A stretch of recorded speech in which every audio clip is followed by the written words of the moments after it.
Hello guys, in today's video, I'm gonna show you how to fix AMD Adrenalin not opening on your Windows. Let's begin.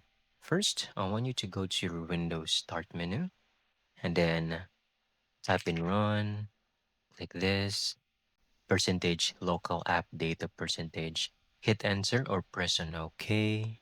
Then I want you to find AMD, double click on the folder. You will find another folder called CN.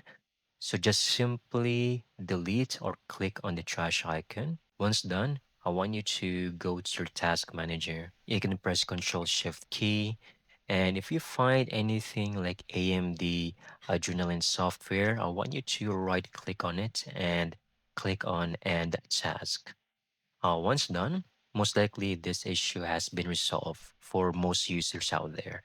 However, if not, you might actually need to do a fresh reinstall of the software itself.